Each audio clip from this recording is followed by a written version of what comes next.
Je commence par une courte présentation de la RAC, qui appartient en fait à un réseau national de l'Agence nationale pour l'amélioration des conditions de travail. Donc l'Agence nationale est située à Lyon, qui est une agence d'État, et dans les régions, c'est des ARAC, donc des associations de droit privé, il y en a 17 en tout. Nous sommes gérés paritairement par les organisations d'employeurs et les organisations de salariés. Et notre métier, c'est l'amélioration des conditions de travail. On fait du conseil au service des partenaires sociaux. Pour faire court, quand on nous appelle, c'est l'employeur qui nous sollicite, mais quand on vient, on associe étroitement les salariés et leur représentation. Donc notre mission, c'est être vraiment au service des PME, PMI, quand on a été créé à l'origine. C'était pour aider les petites structures qui n'avaient pas les moyens pour faire appel à des consultants. Les pouvoirs publics ont estimé qu'il fallait agir dans ce sens-là, mais on intervient aussi auprès des grandes. Et ce qu'on apprend auprès des grandes, on essaie de transférer auprès des plus petits. Donc une gouvernance et une dynamique associative dédiée à des partenaires sociaux, côté employeur et côté salarié. La GFIP. Alors, la GFIP, pour ceux qui ne connaissent pas, je sais qu'il y a des têtes que j'ai déjà croisées, donc qui nous connaissent déjà, donc ça va être un petit registre. Donc nous, en fait, on est une association qui a été créée donc, en 1989, sur le sujet du coup de l'emploi des personnes en situation de handicap. En fait, notre ADN, nous, c'est les fameux 6%. Je ne sais pas si vous les avez en tête, mais il y a une loi qui est adoptée par la même occasion pour dire que toute entreprise de plus de 20 salariés doit embaucher des personnes en situation de handicap à hauteur de 6% de son effectif. Et si les entreprises n'embauchent pas assez de personnes en situation de handicap, elles contribuent à un fonds. Et donc ce fonds est reversé directement auprès de la GFIP. Et on ne se fait pas plaisir avec ce fonds, on ne sait pas pour faire des bénéfices. C'est pour intégralement le reverser sur des actions d'insertion et de maintien de personnes en situation de handicap.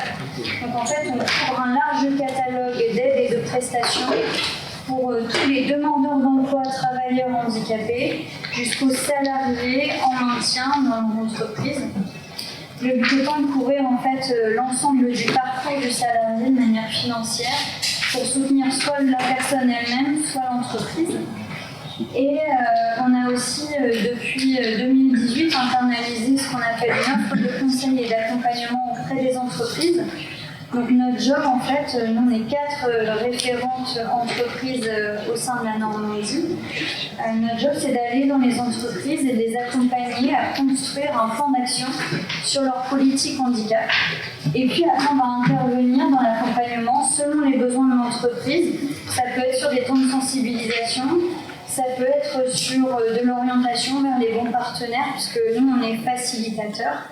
Et puis aussi sur l'animation de ce qu'on appelle un réseau des référents handicap, puisque dans les entreprises, vous avez des référents handicap qui sont notamment obligatoires pour les plus de 250 salariés. Et donc nous, notre but, c'est de professionnaliser ces référents, soit par le biais de sessions de formation, soit par le biais d'ateliers en fait, d'intelligence collective qu'on anime en région, par le biais d'une programmation annuelle. Donc là, c'est comme ce n'était pas le sujet de présenter l'offre de service de la GFIP aujourd'hui, celle de l'ARAC. Si vous souhaitez avoir plus d'informations sur notre offre de service, vous pouvez déjà faire un tour sur nos sites internet respectifs. Et puis vous aurez nos coordonnées aussi pour nous recontacter directement si vous êtes intéressé pour aller plus loin. Donc là, on va directement entrer plutôt dans le vif du sujet. Sur la conférence et sur les MCE. MCE, le lié maladie chronique évolutive. Alors, de quoi parle quand on parle de MCE? Il y a plusieurs pathologies, vous pouvez les connaître. Cancer, diabète, sclérose en plaques, enfin, il y en a plusieurs. Ce qu'il faut retenir, c'est le caractère évolutif et incertain de ces maladies. Autant pour le handicap classique, on peut mettre en place des actions et on peut se dire que ces actions contribuent dans la durée. Mais là, pour les maladies invisibles, les maladies chroniques, le côté incertain, évolutif, rend un peu plus difficile la prise en charge.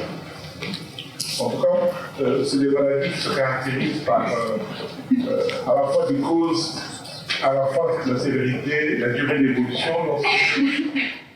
des possibilités ou pas de guérison, de rémission, de rechute, des évolutions par poussée, enfin des conséquences, en particulier sur le fonctionnement de l'individu, mais ce qui nous importe aussi, c'est le fonctionnement, l'impact de ça sur le travail et sur l'entreprise.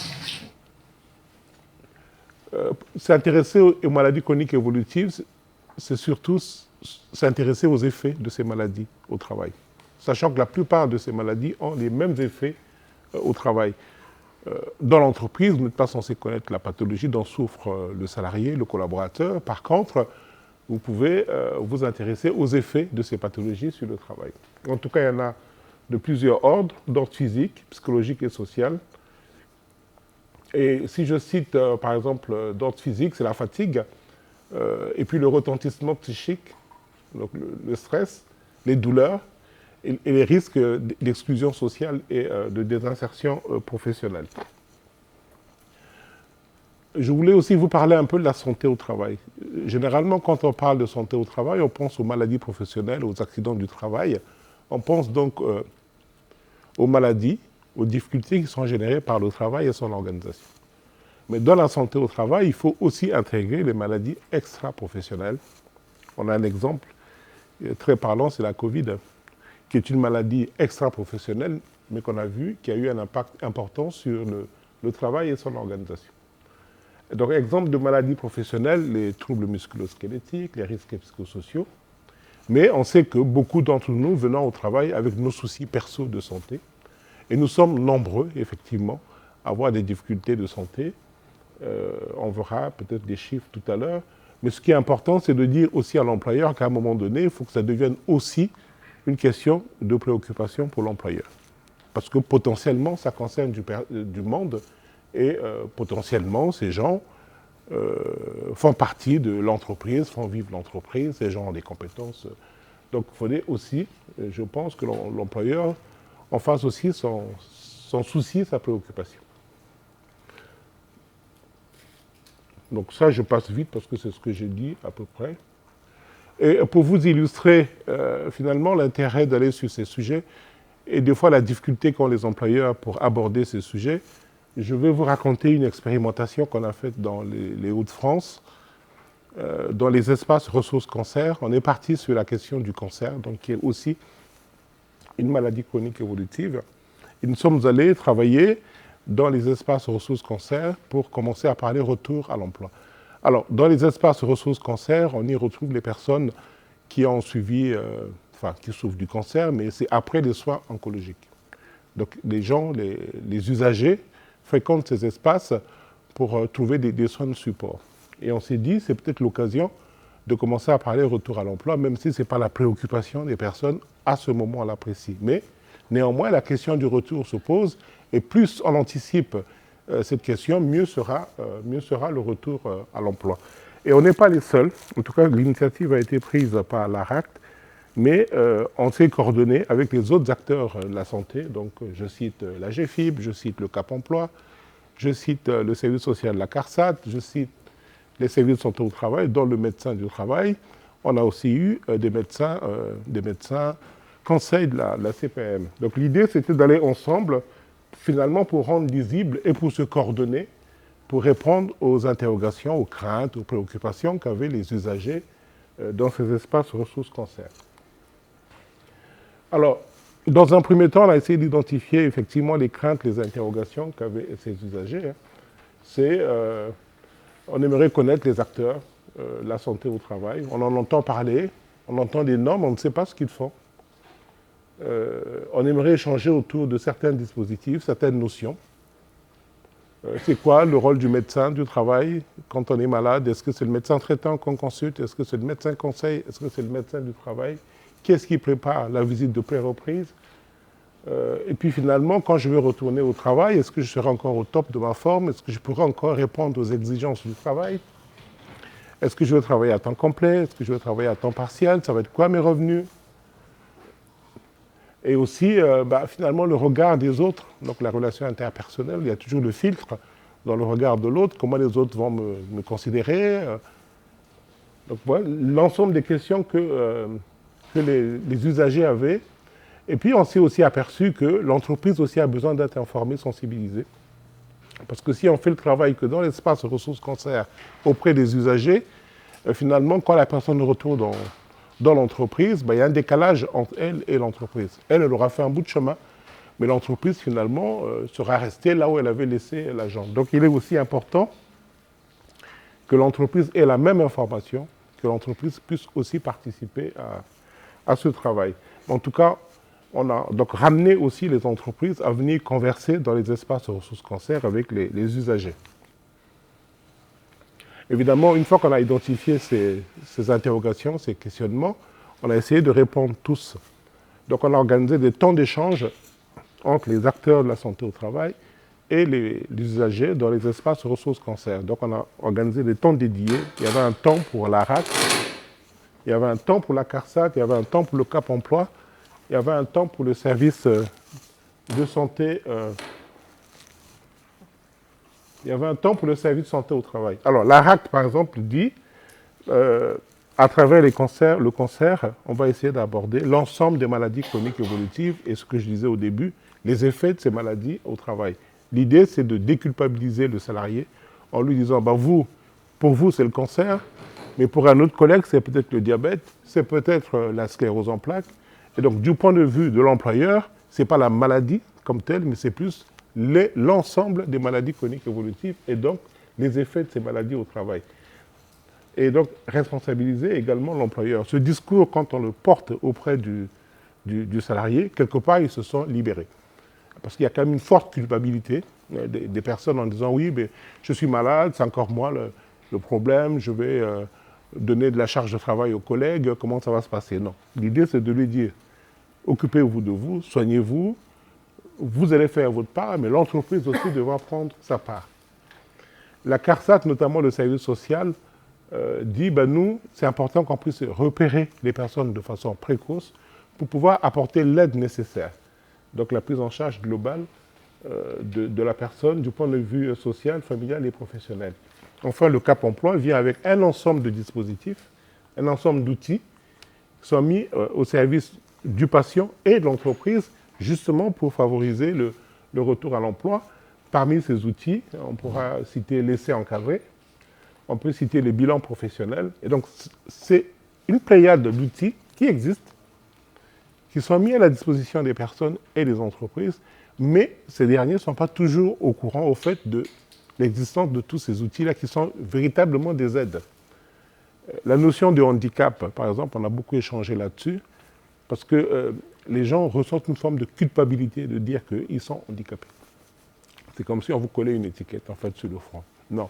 Le handicap est ça donne des moyens, à la fois aux salariés et à l'entreprise, pour améliorer les conditions de travail, pour améliorer les postes de travail. Donc là, il y a besoin aussi de travailler cette notion avec les personnes pour qu'il n'y ait pas ce sentiment de culpabilité autour de ça. Et enfin, le médecin du travail qui a un rôle essentiel dans la médiation entre le salarié et l'entreprise, à travers des outils comme la visite de pré-reprise, qui permet effectivement de préparer ce retour à l'emploi et dans quelles conditions pourrait se faire ce retour à l'emploi.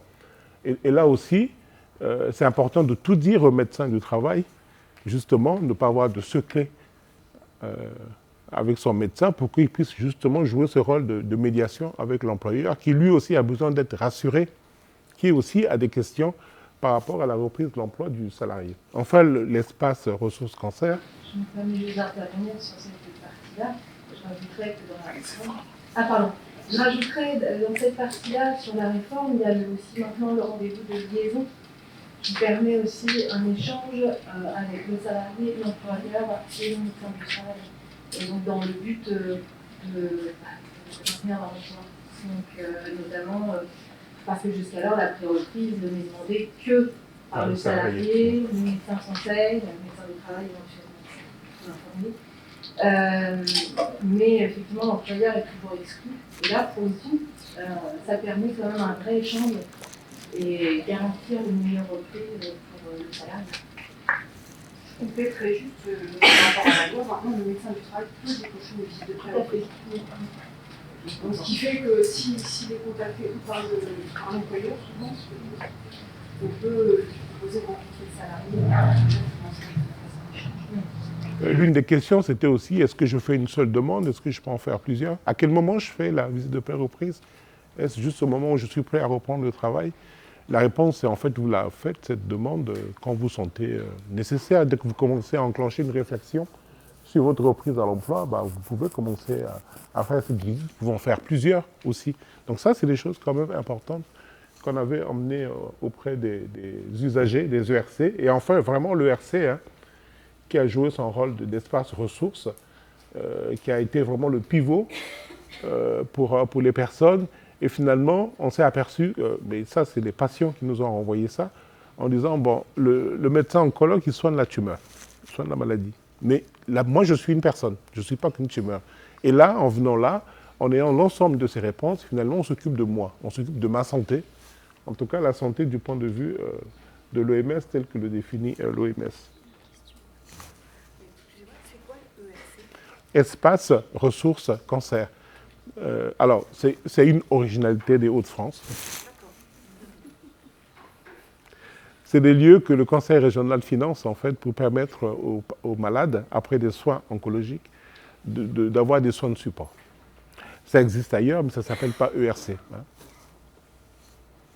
Alors, je ne sais plus ce que j'ai à vous raconter. Voilà. Donc, ce qu'on peut retenir de cette expérience, c'est, voilà, on est allés tous ensemble, on a rendu lisible, visible, nos actions, nos outils auprès des patients dans les espaces ressources cancer. En tout cas, on a répondu aux attentes des usagers. Et donc, ça fait partie de l'un des objectifs du plan régional de santé au travail, finalement, de rendre lisible l'ensemble de ces actions et nous, de se coordonner. Je crois que c'est important. Et c'est ce qu'on voulait aussi montrer aujourd'hui avec la GFIP. Donc, Élodie va vous parler d'une autre expérience, plutôt en entreprise, cette fois-ci. Ce schéma, juste pour vous dire que les maladies chroniques évolutives, en fait, on peut les aborder sous l'angle de la QVT. C'est-à-dire que c'est certes un sujet de santé au travail, mais on voit que les leviers, on peut les trouver un peu ailleurs, que ce soit sur le développement des compétences, l'employabilité, que ce soit dans les relations professionnelles, voilà. On n'entre certes pas la santé, la maladie, mais les leviers, on les trouve un peu partout. Et ce que va nous dire Élodie maintenant rentre un peu dans ce sens. À toi, Élodie. Je te prends la petite zapette. La zapette de la présentatrice télé. Oui, donc voilà, c'est bien aussi de faire le parallèle sur plusieurs expérimentations qu'on a pu mener sur différentes régions pour vous donner à voir. Voilà, le but d'une conférence, c'est en très peu de temps vous donner un petit peu des expérimentations, des idées, des pratiques pour voilà, vous dire peut-être que moi j'aimerais aller sur tel ou tel sujet.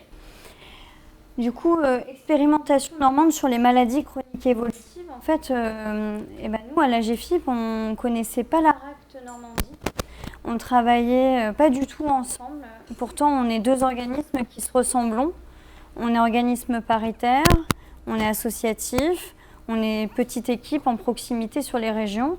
Et en plus, on a des missions qui se recoupent, qui sont complémentaires sur l'organisation du travail, sur le handicap. Voilà. Il y avait des sujets qui vraiment se liaient, mais pour autant, on travaillait chacun de notre côté. Donc, on s'est rencontrés avec l'ARAC Normandie et on s'est dit quel est le sujet qui fait le lien entre handicap et l'organisation du travail. Et tout de suite, on a pensé maladies chroniques évolutives. Et il se trouve que sur les maladies chroniques évolutives, on a fait le constat que notre réseau des référents handicap normands méconnaissait le sujet. En tout cas, le connaissait peut-être sur un versant, mais n'avait pas en tête toutes les pathologies et le champ des possibles que cela pouvait emmener dans l'entreprise. Et surtout, il y avait cette question, oui, mais on le traite assez peu dans notre entreprise parce que c'est relatif à la confidentialité des données de santé. Donc nous, en fait, on a cherché avec nos référents handicap normands à aller plus en détail, à travailler ce sujet avec l'ARACT.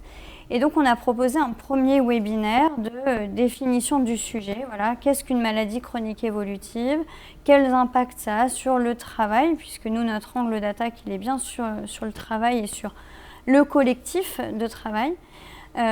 Du coup, moi, en tant que référent handicap, comment je peux peut-être détecter des situations, vers quels acteurs je peux me retourner pour un accompagnement de ces situations et quels leviers je peux avoir dans mon entreprise. Et puis, au-delà de ce webinaire, on s'est dit comment on peut creuser, on peut aller plus loin. Et donc, on a décidé de faire une expérimentation sur 4 entreprises. Vraiment, là, c'était quelque chose d'hyper individualisé, de secteurs d'activité et tailles différentes.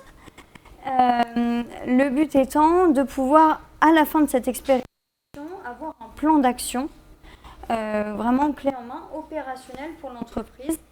Et arriver dans l'entreprise, voilà, comment je prends en charge les maladies chroniques évolutives par rapport à mes problématiques, moi, d'entreprise. Il se trouve du coup que cette action, on l'a menée tout au long de l'année et ça a été maillé entre différents temps collectifs et individuels. Dans les temps collectifs, on a vraiment été aussi sur l'intervention d'experts. Cap Emploi est intervenu pour présenter aussi son offre de services, parce que Cap Emploi était aussi méconnu des entreprises qui étaient présentes dans l'expérimentation. On a fait aussi intervenir des experts sur différents sujets, des différentes pathologies liées au MCE. Donc voilà, vraiment pour professionnaliser nos entreprises et nos référents handicap. Le but étant vraiment, voilà, comme je vous disais, d'avoir un plan d'action opérationnel et surtout dans l'anticipation des risques. Là, pour le coup, on sortait, nous, à GFIP, un peu de notre champ d'action, puisqu'on allait un peu plus sur la prévention que sur le champ du handicap directement. Hop, c'est par ici. Et du coup, je voulais, pour que ce soit très concret pour vous, vous faire le retour d'expérience d'une entreprise qui faisait partie du groupe de travail, donc qui est Pacifica. Pacifica, qui est une branche d'assurance. Et du coup, ce que l'entreprise disait, c'est qu'il y avait de nombreux facteurs de risques psychosociaux, notamment liés à des MCE, voire même du coup qui occasionnaient dépression, addiction. Et il était difficile d'accompagner ces personnes et ça impactait fortement le collectif de travail. Donc vraiment, la personne est arrivée, enfin le référent handicap est arrivé dans l'expérimentation un peu désemparé. Voilà, il y avait une situation un peu tendue, des arrêts de travail au sein de l'entreprise qui ne savaient pas maîtriser, liés au MCE et du coup, maladie chronique évolutive. Et du coup, voilà, le but était vraiment d'éviter... J'ai déjà un micro, c'est pas grave? Ok. On m'entend? Oui, peut-être mieux. Donc le but était d'éviter les situations d'inaptitude, puisqu'en plus l'entreprise était aussi dans une situation de recherche de compétences, donc difficulté de recrutement. Donc voilà, si elle perdait déjà les salariés en poste, ça faisait vraiment un manque dans son effectif. Du coup, ce qui a été fait dans cette entreprise, c'est un safari photo. Et donc là, le safari photo, c'est vraiment une méthodologie qui a été créée par l'ARACT, donc le réseau même ANACT. Et en fait, le safari photo, c'est prendre une photo d'une situation problématique et puis la décortiquer. Voilà, poser vraiment un cadre, se dire, ok, factuellement, pourquoi on a fait cette photo? Quelles sont les problématiques liées à cette photo? Donc là, tout simplement, c'était en fait la photo d'un écran en fait, d'ordinateur avec toute la bannette du salarié et du coup tout ce qui était autour des risques psychosociaux sur voilà, pour éviter le burn-out puisque c'est ça qui arrivait aux salariés concernés. Et donc le but c'était vraiment de décortiquer avec le collectif de travail quelles étaient les problématiques, quelles étaient les actions à mettre en œuvre et les solutions à mettre en place. Et l'entreprise, en fait, elle n'avait pas l'occasion de travailler en mode projet comme ça avec son collectif de travail. Donc la thématique des maladies chroniques évolutives a permis aussi d'instaurer une nouvelle organisation projet dans l'entreprise et se dire, Bon, bah, c'est un sujet qu'on va porter, mais potentiellement, on pourra aussi porter cette méthodologie sur d'autres problématiques, RH, etc. Donc, ça a été vraiment bénéfique pour cette entreprise. Et du coup, il y a eu aussi des actions menées en parallèle sur le sujet du handicap. Puisque, comme vous le savez, les maladies chroniques évolutives peuvent, pour le salarié peut avoir une reconnaissance de qualité de travailleur handicapé par rapport aux conséquences de sa maladie chronique évolutive. Donc du coup, il fallait aussi revoir la politique handicap dans l'entreprise. Et donc, il y a des outils qui ont été revus qui ne mentionnaient pas du tout le sujet du handicap. Et grâce à cette expérimentation, l'entreprise s'est dit je vais refaire le livre d'accueil, je vais refaire mes guides d'entretien de recrutement et je vais aussi tout processer pour que le handicap soit pris en compte et notamment la thématique des maladies chroniques.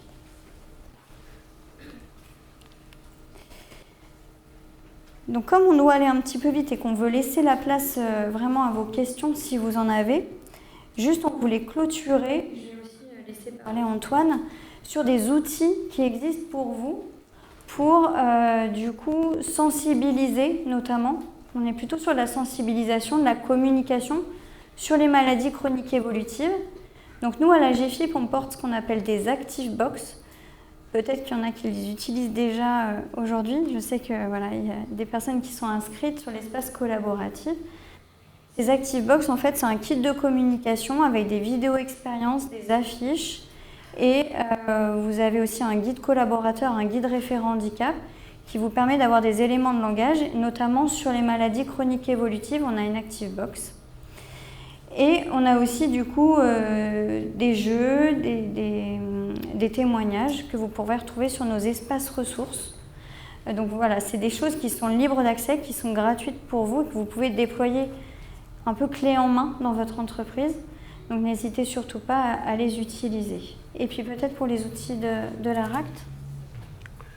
Avec la GFIP, on a fabriqué il y a 3-4 ans un module e-learning sur les maladies chroniques évolutives que vous pouvez aller voir. Il suffit d'aller sur le site de la RACT Hauts-de-France. Donc vous verrez ce module e-learning sur les maladies chroniques évolutives. C'est un véritable outil de sensibilisation. Vous pouvez l'utiliser dans vos entreprises. En tout cas, il est bien fait. Et puis on est en train de fabriquer un jeu de cartes sur l'expérience que je vous ai relatée sur les espaces ressources cancer.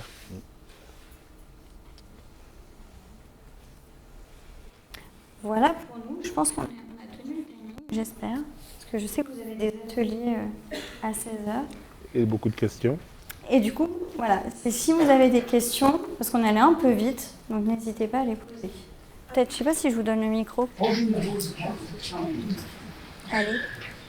Avez-vous pu mener des expérimentations sur des TPE, PME, pardon, sur des petites entreprises de moins de 250 qui n'avaient pas de chargé de stock? Alors, sur Pacifica, ils sont, il me semble, 190 salariés. Il y avait, du coup, dans l'expérimentation, 2 cliniques privées qui étaient, du coup, à 230 salariés et l'autre était à 150 salariés. Donc, on était sur des petites structures et une très grosse structure, pour le coup, qui était à plus de 2000. Donc, voilà, on a essayé de mixer aussi et puis, c'était des secteurs d'activité différents. Après, c'était une expérimentation sur l'année du coup 2021-2022, mais on va essayer de continuer dans cette convention avec la RACT que l'on porte en région, plutôt pour proposer donc la méthode du safari photo qu'on va essayer de dupliquer pour professionnaliser nos référents handicap, et puis des webinaires qui pourront être plus de masse, je dirais, toucher un peu plus de monde, en piqué sur des thématiques MCE. Est-ce qu'il y a d'autres... en plus, il y avait du monde là-bas. Vous ne devez vraiment pas voir notre support et nous entendre. J'espère que ça a été quand même. Est-ce qu'il y a des questions? D'autres questions? Moi, je n'ai pas entendu le début. Du coup, les maladies chroniques évolutives, c'est quelque chose dont on entend parler depuis peu de temps. Il y a eu un constat à l'origine de ces actions, du repérage de ces maladies chroniques évolutives. Il y a eu une augmentation des cas qui fait qu'aujourd'hui, on se concentre sur ça plus que d'autres pathologies. Ça concerne 15% de la population active. Oui, donc c'est un chiffre quand même qui est important. Et 20% de la population française est touchée par ce sujet et ça génère de la désinsertion professionnelle. Voilà. Je pense que la Covid est un accélérateur de prise de conscience de l'importance des maladies extra-professionnelles. Vous vous souvenez, hein, durant cette période, il y a des gens qui se sont mis en retrait en disant « moi, je peux avoir des facteurs de comorbidité, ma santé d'abord. Je retourne au travail que si certaines conditions sont remplies. » Et je pense qu'il voilà, y a tout ce contexte qui fait que finalement, on s'intéresse à ces sujets un peu plus qu'avant. Moi, je sais que je les porte depuis 8 ans et je vois là, sur les 2 dernières années, il y a vraiment une accélération. La preuve, c'est que vous êtes là. C'est intéressant aussi, je parle effectivement parler. Est-ce que vous C'est l'avez intéressant aussi avec la réforme où justement on a des décloisonnées santé publique. Peut-être se présenter, vous parlez beaucoup de... Je ne sais pas si c'est vous, madame. Présentez-vous, dites qui vous êtes, ouais, on ne sait jamais. Parce que vous parlez de la réforme de la santé. Oui, non, en fait, je suis infirmière de santé au travail, mais tout simplement, mais forcément, on est concerné par cette réforme. Et c'est vrai que la réforme insiste beaucoup sur le décloisonnement. Le décloisonnement, effectivement, on avait parlé, l'association AGFIP avec la RALT, mais c'est valable aussi pour la santé publique, Santé le travail.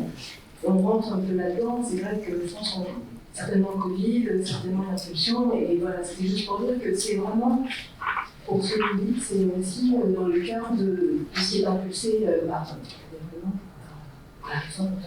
Voilà. Donc on en plein temps pour respecter juste pour réfléchir. Pas une question. Merci pour votre témoignage.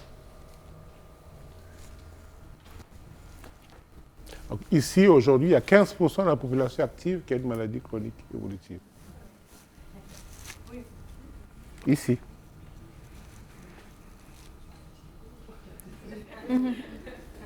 Comment? Je sais pour la blague, on doit se lever la main.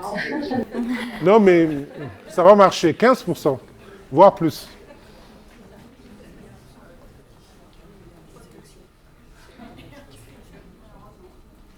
Alors, cancer, on en parle davantage, parce que le cancer, les pouvoirs publics mettent des moyens. Voilà, c'est un sujet qui commence à être porté, mais il n'y a pas que le cancer, bien sûr.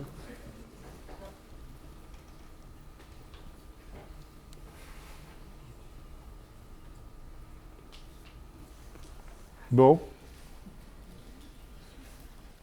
Plus de questions? Donc, nous sommes à votre écoute, à votre disposition. Moi, ce sera un peu difficile parce que je suis à Lille, mais par mail, j'ai vu que j'ai oublié de mentionner mon mail. Mais sinon, les collègues de la RACT Normandie savent me toucher. Ou sinon, si vous allez sur le site de la RACT Hauts-de-France, vous me retrouverez facilement, mail et téléphone. Voilà, on est prêt à venir bosser avec vous sur ces sujets. Mes collègues ici sont prêts à venir bosser avec vous sur ces sujets qui sont passionnants.